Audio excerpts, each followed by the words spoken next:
unplugged and we're good for the night. Okay, welcome back everybody. As you can see, we're at the end of another day. We're just getting ready to call it out in the shop here, and not a lot of progress to report as of late on 1113.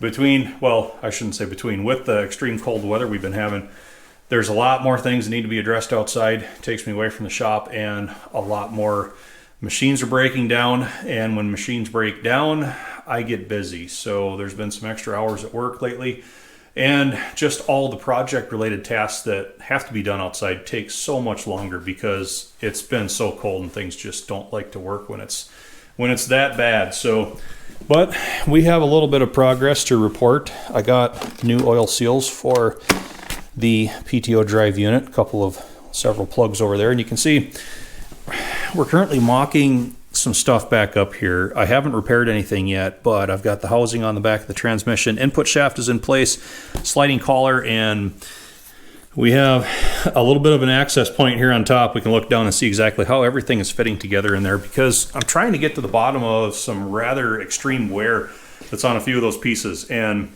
since all these things came off of other tractors that we never ran, we never really knew how the things were working or why people have fix them the way they did. You kind of have to invest a few hours here on, the head end of it to try and establish a starting point, and that's probably going to dictate, how I go and try and repair some of that. So I want to know how it fits together now. We don't want to set it up too loose or too tight and potentially cause ourselves more problems, more work down the road. So, measures like that are usually well worth it. But in the comment section below the last video, a lot of people said that it looked kind of funny the way this linkage rod goes forward from the clutch lever up to this arm, and being inboard of the lever, it's a little bit sideways in there. But we'll just go to the parts manual over here.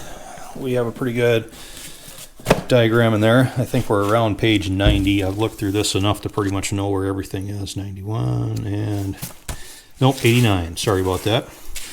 Yeah, 5J1 to 1602. We'll position this just as we are looking at it on the machine. There's the clutch lever, and inboard of that is where that forward linkage attaches and goes forward to the arm. And just about all the D2s are set up that way.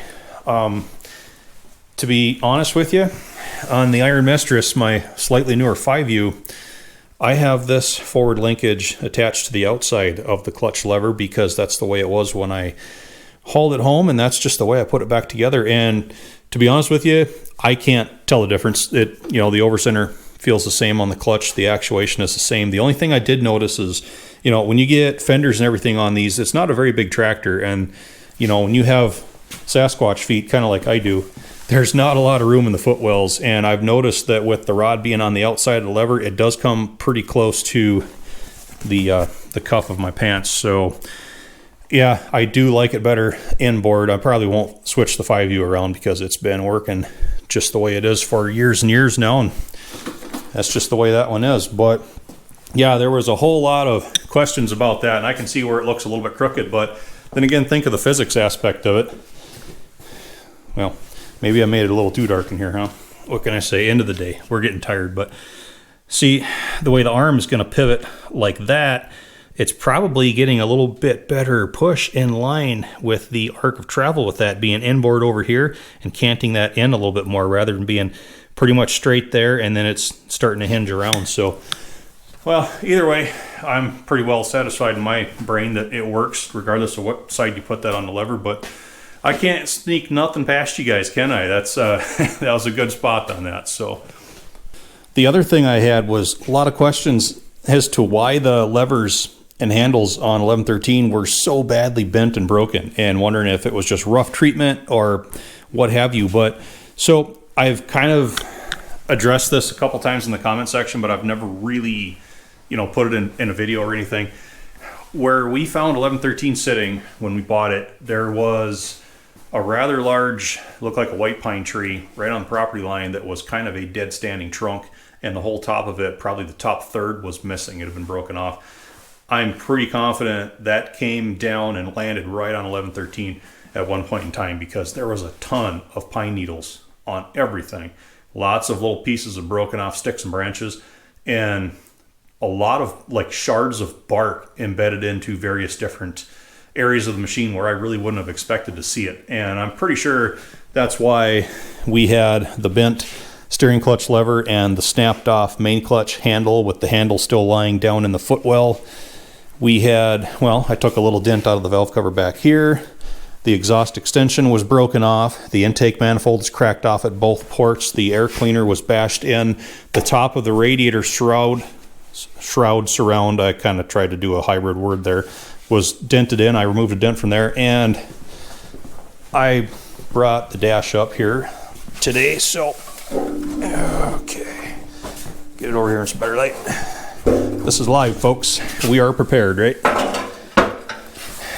I don't know if you're going to pick it up on camera, but it does kind of have a swale that goes through this area right here. It kind of dives, and it's low, and it's kind of got an overall bend to it.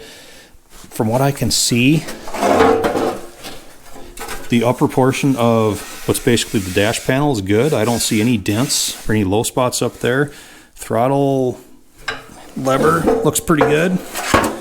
But it looks like it did take a hit down from the top because, like I said, we have something like a little wrinkle we have to take out right there. But that is the cumulative damage that we found on 1113, at least impact-related damage. So, oh, and the hood.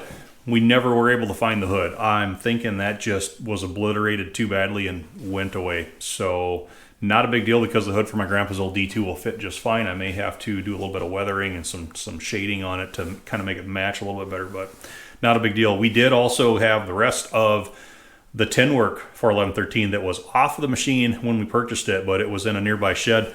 We got the track tin covers, the engine side panels, the footwell plates, the original toolbox, all that stuff was still there, which is kind of nice because those are the pieces, well, some of those are the pieces that usually were taken off the machine decades ago and then they just got lost. So it's nice to have all that stuff. And that's really about all I had to talk about. Yeah, it's late here. Like I said, it's been a long day. I'm tired. The old brain's not quite working like it should. So not that it really ever does, but you know, we've discussed that. Thanks for watching, everybody. I'm going to knock off and we will hit it hard again tomorrow. Hope to see you back.